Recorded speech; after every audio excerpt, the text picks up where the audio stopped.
La première de ces occasions nous est fournie par un récit qui relate la réception en décembre 1501 au château de Blois de l'archiduc d'Autriche Philippe le Beau et de sa femme Jeanne de Castille. Alors qu'est-ce qu'ils viennent faire là? Philippe le Beau est un Habsbourg, c'est le fils de l'empereur d'Allemagne, Maximilien, et il a épousé Jeanne de Castille, qui se trouve, par le hasard des successions, devenir l'héritière de la couronne d'Espagne. Par son mariage, donc, Philippe le Beau devient lui-même héritier de la couronne d'Espagne. Philippe le Beau, en fait, est comte de Flandre. Il réside le plus souvent à Bruxelles et il doit rejoindre, avec son épouse, les Cortes, le parlement, en quelque sorte, espagnol, qui se tient à Valladolid, en Espagne. La première hypothèse était qu'ils prennent la mer. Il y eut des opinions différentes pour savoir si le voyage se ferait par mer ou par terre. Et il fut décidé que ce serait par terre. Et quand fut prêt tout le nécessaire, ils partirent de la ville de Bruxelles au mois de décembre de l'année passée, 1501, accompagnés par l'évêque de Cambrai et l'archevêque de Besançon, et don Diego de Villascusa, évêque de Azorga, espagnol, grand chapelain de l'archiduchesse, et Fabrique de Trèbes, comte palatin, comte de Nassau, et monsieur de Bergue, grand chambellan de l'archiduc, qui fut son tuteur, et Philippe de Bourgogne, fils bâtard du duc Philippe, grand maître de la maison du roi, et de Jean de Luxembourg, son second chambellan, et conseiller privé, et monsieur Flores, et monsieur de Sistan, et monsieur de Mali, et monsieur de Trasimont. C'est un coup diplomatique. D'abord, c'est une réconciliation spectaculaire. Les deux princes passent outre une sorte de vendetta familiale pour faire une réconciliation spectaculaire. L'autre enjeu, c'est une promesse de mariage. Souvent, les alliances diplomatiques à cette époque sont scellées par un mariage. Et là, lors de cette rencontre, on va promettre donc non seulement la paix entre le royaume de France, la Flandre et l'Empire germanique, puisque c'est bien ça qui est en jeu, et le conclure par une promesse de mariage entre la fille de Louis XII et d'Anne de Bretagne, qui est la petite Claude de France, qui n'a alors que 2 ans, puisqu'elle est née en octobre 1499, et puis le encore plus jeune Charles de Gand, le futur Charles Quint, qui lui est né en mars 1500. Et c'est cette union qui va motiver les fêtes qui sont organisées à la cour pour l'accueil du prince étranger. Le voyage diplomatique de 1501 était important parce que c'était l'une des premières fois, depuis longtemps en tout cas, qu'un prince étranger traversait le royaume de France. À l'époque, c'est très compliqué. D'abord parce qu'il y a un problème de langue, un problème de préséance, et puis aussi on a tout simplement peur de rester en otage. Donc c'est bah oui et donc ça faisait longtemps que le roi de France n'avait pas reçu un autre étranger son territoire, et en 1501, pour faciliter sa politique italienne, Louis XII avait imaginé une union entre sa fille Claude et le petit Charles, et ça fait partie de la diplomatie. Ça, on a aussi beaucoup fantasmé là-dessus, et on a prétendu qu'Anne de Bretagne avait voulu absolument ce mariage parce qu'elle se souvenait de sa promesse de mariage avec Maximilien, qui était roi des Romains, et qui lui aurait permis, soi-disant, de garder sa Bretagne indépendante, et qu'elle en avait toujours le regret.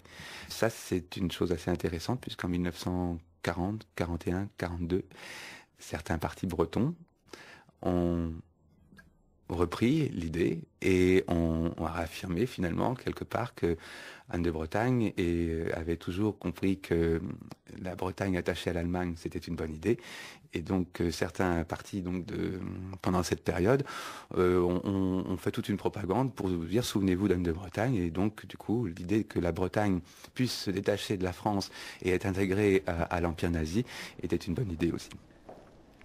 Eh oui. Elle a servi à beaucoup de choses, Anne de Bretagne.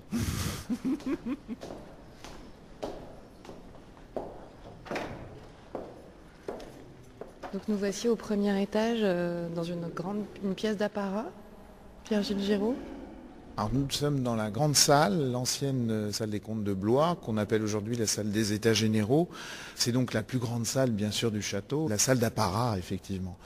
Lors de cette réception de de 1501. Les récits nous permettent de suivre l'arrivée du couple archiducal, évidemment avec une suite nombreuse, on parle de 200 à 600 chevaux. Vont au-devant d'eux des prélats, des évêques, le duc de Bourbon. Ils arrivent dans l'avant-cour du château, passent bien sûr sous le porche, descendent de cheval là, puisque seul le roi a le droit d'entrer à cheval dans la cour du château. On suit d'abord l'archiduc, qui entre une garde d'honneur, en quelque sorte des gardes suisses portant des flambeaux, puisque nous sommes à la nuit, longe la galerie, monte quelques marches et pénètre dans cette salle où l'attend le roi, trônant sous un dais. Et l'archiduc arrivant, évidemment il y a une foule très nombreuse, il doit accomplir 3 révérences devant le roi qui est son suzerain, puisque en tant que comte de Flandre, il est le vassal du roi de France. Une fois les 3 révérences faites, le roi se lève, lève son chapeau, salue son cousin, ils s'embrassent, ils discutent. Et puis suit à quelques pas l'archiduchesse Jeanne de Castille, qui elle aussi descend de cheval, a quelques mal à atteindre la salle à cause de la foule. En revanche, lorsqu'elle entre dans cette salle des États, le roi va directement au-devant d'elle. Donc elle n'a pas le temps de faire les 3 révérences protocolaires. Le souverain l'embrasse. Alors ça c'est inouï, parce que pour une princesse espagnole, elle a demandé l'autorisation à son évêque, parce qu'il était annoncé quand elle est entrée au royaume de France que l'archiduchesse ne baisait pas. Contrairement aux usages en France où entre grands il est d'usage de s'embrasser sur la bouche bien sûr. Ayant salué le roi la congédie d'ailleurs assez vite en lui disant Mamie, je suis très heureux de vous rencontrer, mais allez donc voir ma femme, vous pourrez discuter plus à votre aise. Et donc l'archiduc et l'archiduchesse quittent cette salle, gagnent les appartements de l'aile voisine où se tient aujourd'hui l'aile François Ier et sont reçus là par la reine Anne de Bretagne.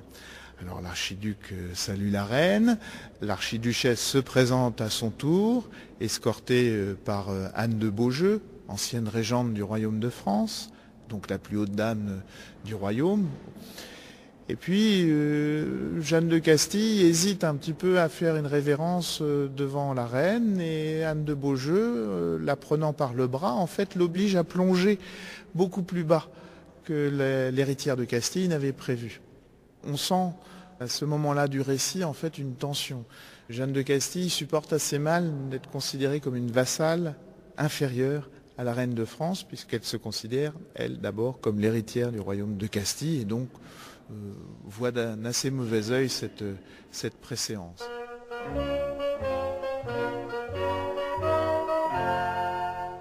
C'était Anne de Bretagne, duchesse sans sabot. C'était Anne de Bretagne, duchesse sans sabot. Revenant de ses domaines, en sabot mirlifontaine. Ah, ah, ah, vive les sabots de bois. Alors les petits sabots, en fin de compte, c'est une grande évolution. Au départ, on lui a inventé un costume breton. On a prétendu que le costume qu'elle avait, celui de la reine de France, était celui finalement des ancêtres des Bretonnes, et qu'elle avait gardé cette coutume. On a prétendu aussi que, alors qu'elle était reine de France, eh bien, elle n'avait jamais voulu s'associer au faste. La Bretagne est pauvre au 19e, alors qu'elle a été longtemps une province assez aisée, grâce au sel notamment et des choses comme ça. Là, on n'est plus dans cette logique-là. On est dans une logique de production agraire et peu productive. Et donc, la Bretagne perd de sa richesse, et donc forcément Anne de Bretagne perd aussi de sa richesse. Et Anne de Bretagne, puisqu'elle doit devenir paysanne, donc porte des vêtements tout simples et tout noirs, comme les paysannes de sa région, ou de son duché plus exactement, les jours de la semaine. Par contre, le dimanche, elle a le droit à ses habits de reine et à ses habits de fête, un peu comme les Bretonnes qui s'habillaient pour aller à l'église. Alors après, on lui a inventé une coiffe. Le béguin qu'elle a sur toutes les miniatures que vous pouvez voir, on a prétendu que c'était l'ancêtre de la coiffe bretonne. Le seul problème, c'est que c'est un costume un peu trop féminin, et ça ne touchait pas toute la population. Alors après, on lui a fait parler le breton aussi, chose qu'elle n'a jamais appris puisqu'elle a vécu toujours à Nantes ou entre Nantes et Rennes et qu'entre Nantes et Rennes on ne parlait pas le breton. Les sabots de bois c'était formidable parce que ça permettait de faire un élément commun aux hommes et aux femmes. Donc ces petits sabots qui n'avaient l'air de rien ont été un élément unitaire, en tout cas pour que hommes ou femmes, quelle que soit la région de Bretagne, eh bien, on puisse se souvenir et s'identifier à ce personnage et du coup aussi militer et adhérer à toutes les théories qui traversaient cette région pendant toute cette période. Les Bretons sont dans la fête avec des sabots. Les Bretons sont dans la fête avec des sabots. Ils n'ont plus de souveraine en sabots, Mirlifontaine. Ah, ah, ah. Vive les sabots de bois. Et à quel point Anne de Bretagne connaissait-elle la Bretagne? C'est le seul voyage finalement important qu'elle ait fait, c'est en 1505, quand elle va faire ce fameux tour de Bretagne, qui n'est pas du tout le Trobrez comme on l'a prétendu aussi au XIXe siècle.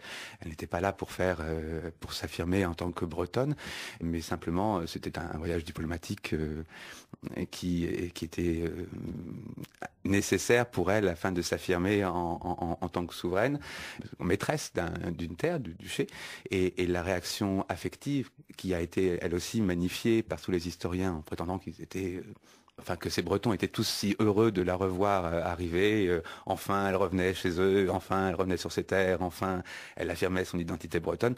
Pas du tout, c'est une chose parfaitement logique. À chaque fois qu'un prince va dans sa province, il a le droit à ces cérémonies à la fois fastueuses pour le recevoir et ces élans d'amour officiel en tout cas, puisque ça fait partie du jeu. Je vous aime, vous m'aimez.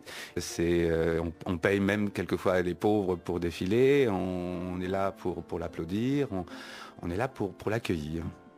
Mais l'idée de la spontanéité n'existe pas du tout.